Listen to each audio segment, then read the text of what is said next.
Okay. Welcome back, everybody. As you know, there have been many interesting things happening in Brussels when it comes to research and innovation, and one of them is the creation of SAM, the Scientific Advice Mechanism. To discuss this, we decided that we would have a conversation with one person who is directly involved and another person who has been indirectly involved for many years. So first I'd like to bring up Luc Suter. He is the Rector Magnificus of University of Maastricht. And Luc, you have been, you are never short of advice, scientific or otherwise. So please, Luc, go ahead. Well, ladies and gentlemen, it's a great pleasure, and I think it's actually a joke that I'm here the host. I think Richard probably refers to the fact that I'm from Brussels. Worse, I was born in Sint-Jans-Molenbeek, a city which some of you might know these days. And you see, it's from that perspective, I think if you look on Wikipedia on the city of Molenbeek, I'm actually the only living, well-known person from Molenbeek at this stage. This might change though. But I would like to, of course, to have, if I may, Richard, to introduce, of course, our guest speaker and the one I will interview. Please, Professor Heuer, who is, of course, was already mentioned several times by the Commissioner. And I think we better sit down together, etc. Yep. We can have a chat about SAM. And SAM is, of course, a new creation from the Commission, and it would be very nice to hear a little bit about the previous Director General from CERN about SAM, and why we need SAM, and why evidence-based is such an issue in policymaking. It seems, we are very different. I'm an economist, and evidence in economics is possibly the worst to use as either a predictor or as either advice in policy making, I would say, these days. Because if I talk about my own or our own field, the latest reports I've seen on the evidence of the impact of science on economic growth is that it is not existent. And it's been a struggle for many communities, particularly also both in the US, in Europe, anywhere in the world, actually, to try to make a case in economic terms that there is evidence that more efforts in science, particularly in publicly funded research, is actually beneficial in any economic sense. So evidence-based is still something which I think it would be interesting to figure out a little bit more about how we can indeed use in our community, of course, much more evidence. So, Professor Heuer. Well, I'm coming from particle physics, so completely different field. I think in our case, evidence is clearly defined. I don't want to introduce the 5 sigma effect, etc. But evidence is clear, and I think that helps to bridge maybe the gap between the question of what is evidence in your case and what is evidence in our case. So SAM is a group of 7 people, which is called, it has a high-level group consisting out of 7 people, 7 scientists. And you report to whom? And we have a supporting structure in the Commission. Okay. And we report to the Commission, in particular to the Commissioner Moedas. However, I think it's very, very important, and let me first make a disclaimer now. Yeah, sure. I'm talking on my behalf. I'm talking not on the SAM behalf, so that I must make clear. So I give my own opinion from time to time at least. Some reports to the Commissioner Moedas, who then reports to his colleagues and to President Juncker. But I think that SAM also needs to have a direct line from time to time to the President in order to get the credibility from the top. He has to also, to my mind, also meet with the SAM from time to time. This is nothing against Commissioner Moedas, that's perfect to work with him, but I think the President has to show that he buys into that idea. I think that's important. We also need to talk to the community. The 7 people don't have all the wisdom. We have no wisdom whatsoever, I would say. However, we have the network. We can connect to academia. We can connect to the scientists directly, universities, to the academia, academies in the different member states, etc. Also to industry, to everybody essentially, in order to get the input to the questions which we are asked or which we would like to address. Okay. So I think what are the key issues here? The key issues are transparency, openness, and independence. Okay. And the other criteria is to advise and not to advocate. I think this is one of the most important topic that we see that we are seen as advisors and not trying to advocate something. things, Yeah? Yeah. Because evidence can be interpreted also. You can twist the evidence a bit. And this should not be seen by us. We should really present evidence as it is and with no advocacy, nothing. Okay.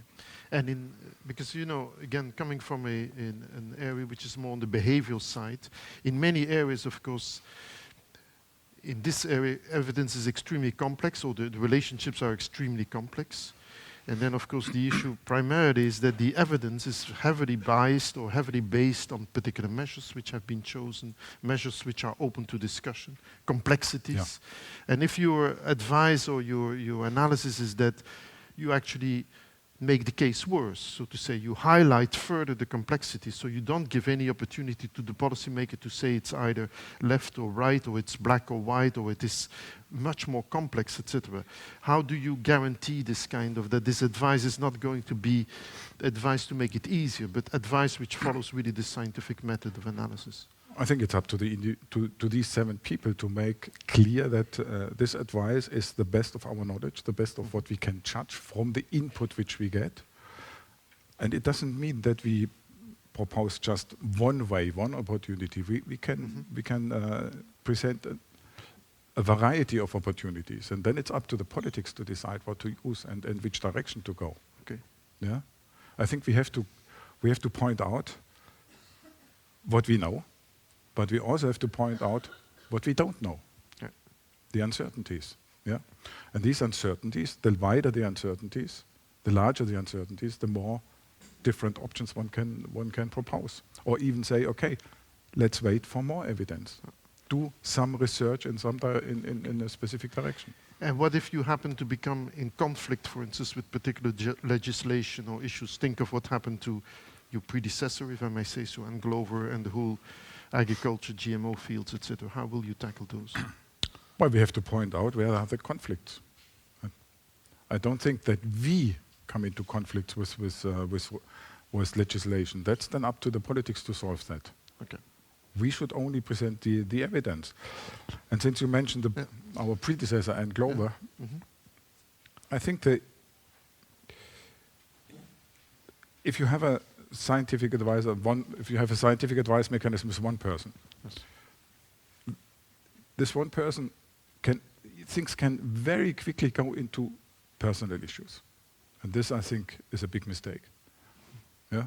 If you give a certain opinion, you can be attacked once you are a single person.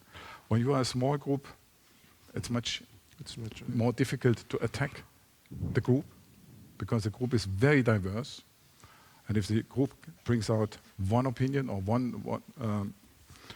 one paper, then it's much more credible. It's much less easy to attack the group. If the group is much too large, then of course you get immediately complaints that my field is not represented. With 7 people as we have now, it's clear not all fields can be represented. And there are especially 2 fields with mathematics and particle physics, which is definitely far outside the practical applications. Are there areas where you will focus on in the beginning? Which are the areas you will select now, the most important ones you will start with? Well, we have first been volunteered to look into 2 topics. That means a top-down from the Commission. One is the question on CO2 emission of light-duty vehicles, which is not so much on the emission itself, but on the question how to bridge the gap between the tests and the reality. How can we make the tests closer to the reality? So that's more a technical question. I would say this is a question which is important and which will help us to warm up the group. Yeah? It's a hot topic, but it will help to warm up the group. Okay? Yes. The second topic which was given to us is the question of cybersecurity, which is a slightly larger topic, but a very important topic again, and that will keep us busy much longer. So these were two topics which came from the Commission itself. We had up to now one meeting. In that first meeting, we started to elaborate a few ideas which topics we could bring in order to educate or inform the Commission. We have quite a list of topics, very broad range of topics. And now in one of the next meetings, we have in the group to decide which ones we propose to tackle next or to tackle first from our point of view. So I think it's again the right mixture from top down. That means topics which are of interest presently for the Commission, and topics bottom up, which we, the scientific community, think it's important to tackle. Okay.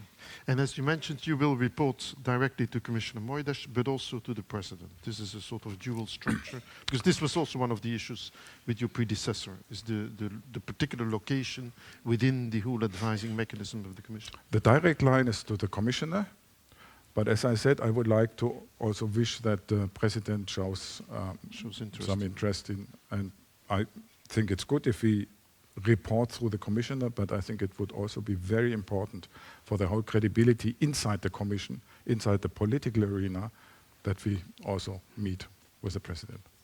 So now we have this European SAM, and of course many of these issues, certainly when they talk about scientific advice, are issues which are basically global, or at least yes. The differences between regions there might be very different, but if we stick really to the really scientific sort of very beta-focused issues, you would imagine that there is a similarity between the scientific advice. How is the interaction with the other? I assume there's still in various member states scientific advisors.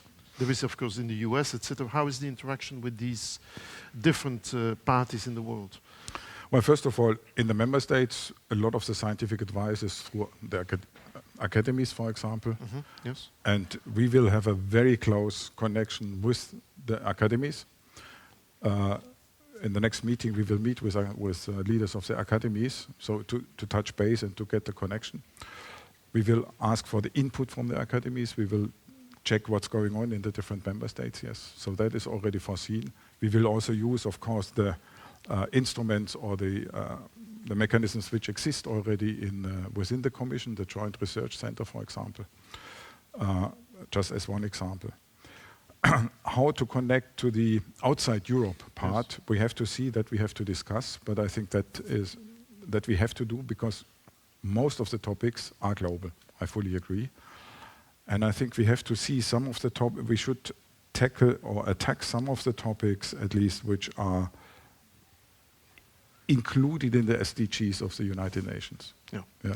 I think we should really see that connection and see what Europe can provide here. Again, we cannot, I think there are 21 goals, if I'm not mistaken. 29, yeah. We cannot attack all of them, but at least some of them, we should try to see where can Europe take the lead. Last question on my part, and then I would like to see if there are possibly some questions. Will you advise also on the new framework programs, FP9, and in which direction it should go in terms of maybe bringing in some evidence on science policy itself? If you ask me as a person, yes. The answer is a clear yes. I think we should. I think it would be quite useful. Why should we only advise towards the politics and not also towards the research area? So yes, I would like to do that. I would like if that could be included. Okay. Let me just open the floor. I mean, I'm in another advising committee with John and with other people here also present, which Gras has set up for the Commission, which is a policy advising group. And talking to Rolf-Dieter, I mentioned we are basically the non-evidence out-of-the-box policy advice committee, more on new ideas and reflections, etc. But maybe if I just could, is there any urgent questions which you would like to ask Professor Heuer here, this is the moment, because this is exactly the right timing. It's a new system. It's been just set up. They had their first meeting, so if you had any particular issue you would like to raise, please raise your hand and tell me.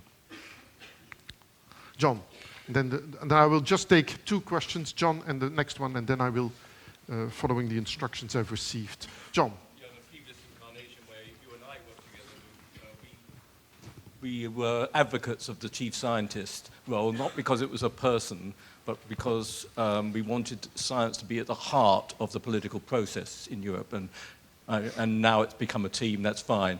But I was intrigued what you said about the Sustainable Development Goals, because I think that is really important. And of course, each one of those goals has a number of sub-questions. How do you think you're going to get that message out? Because those are vital issues that society needs to address now for the future of the world. And speaking of my own job now, we very much, with our university partners around the world, are looking at those, and we would love to have a set of questions, a question sheet, as it were, to send to people and say, actually, you're a university in Botswana, what are you going to do about it? Please. I think that's something we will, as Luc said, we had just one meeting. In the next but one meeting, we will exactly discuss these points, I think. Just to see how the group can go outside in order to get input from the outside. That's the answer. There was a second question there, yes, by the person, just two rows behind John. But I think I have no problem if people send me some suggestions about me as a person, because here I can only talk as a person and not as some topics or some suggestions which they would bring up, and I'm happy to share that with the whole group. But not too many, please. But okay, at least some of them. Please. Hi, just a quick question, really. Craig Nicholson from Research Europe. Given that you are speaking in a personal capacity, I wondered what the one single issue that you personally would prioritize first would be. There are too many. I don't want to, you see, I don't want to fall into the trap to come immediately with with one issue which interests me most. I think we should come to common topics which the group considers as the most important one, and there it doesn't matter what Heuer sees as the most important one. So I would not like to bias the discussion here already. Let me add also a point on, as rector of a university, etc., is that, of course, evidence-based is a very hot topic, and it seems easy to implement evidence-based as advising mechanism across all disciplines. But as I try to illustrate if I talk about my own discipline in economics, and more generally in many other areas, even including assessment, there is a lot of critique of this kind of evidence, because the measurements which we use are always conventions. And these conventions are now and then lead to strategic behavior. And if I just to come back a little bit to the science policy issue, and the way in which we have all kinds of discussion of reproducibility of evidence, and in many areas, in psychology and many other areas, these are issues really of hot debate. And they lead, of course, to issues about the way in which, in terms of appointing people at universities, etc., we probably will have to go away from metrics and enter back into a much more careful way in looking at the quality of the assessment done not just on metrics. So and the methodology. And the methodology behind it, absolutely. So I think, and this holds also for science and innovation policy. We have the innovation scoreboard, but the innovation scoreboard is heavily influenced by the way these measures lead to a composite indicator. Do they cover the disruptive innovations the Commissioner was talking about this morning? So I think we have to be very careful that the evidence must really be the difference between physics and even material science, and even more so life science, not to talk about social sciences or economics, are enormous. And in many areas, certainly in my own area, measures and evidence is often just a reflection of something of the past in which certain features were important and which we have kept going on in statistical offices and other ways. And we have to be very careful about using those measures, because they often lead us exactly in the wrong direction. So if there are no further questions, and I think exactly on time, Richard, as showing that even for Molenbeek I succeed in keeping time. I would like to thank... Well, compared to Richard, we set a good example. Thanks very much, Professor Heuer. Thank you.